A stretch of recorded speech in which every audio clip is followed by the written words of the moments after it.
Bonjour. Bonjour, monsieur Fidèle. Le nom de mon père, c'est le nom du papa du savant de la République, Edi Malou, Renaissance africaine comparée à la RENAC. Vous vous appelez comment? Edi Malou, le premier savant de toute la République démocratique du Congo. Edi Malou. E-double-D-Y-M-A-L-O-U. C'est-à-dire, ça veut dire imposer la force vers l'ovanium.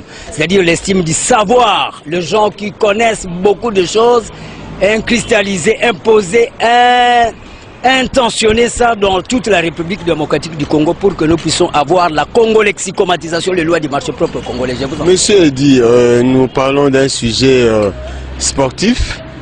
Est-ce que connaissez-vous les relais? Mais oui, c'est clair. Lorsqu'on parle de tout ce point de vue, c'est l'activisme vers ce qu'on appelle la dynamique des sports.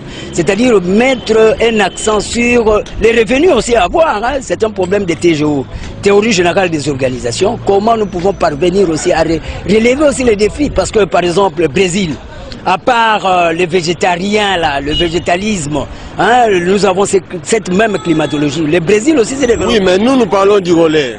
Du relais. Comme relais. Relais. C'est-à-dire, quand on parle de ces relais, on voit ce qu'on appelle le système de la technicité informatisée. C'est-à-dire, nous devons avoir c'est systématique. Les relais, c'est pas dans les sports, c'est pas une discipline sportive? Oui, ça fait allusion, parce que quand on parle des sports, on voit la nucléarité. C'est l'homme qui va vers la dynamique.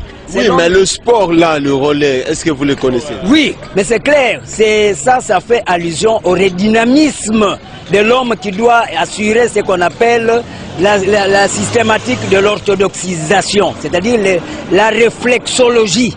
Le réflexe, tout ça. Vous connaissez comment ça se pratique? Oui, mais maintenant, à ce moment-là, il y a la relaxation comme telle. Quand on parle de relaxation, c'est les 5 sens qui doivent tourner.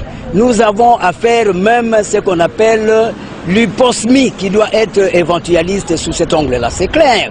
Quand on parle de l'air, c'est faire allusion à informatiser le sens dynamiciel vers l'humanisme. Je vous en prie. Merci beaucoup. Oui.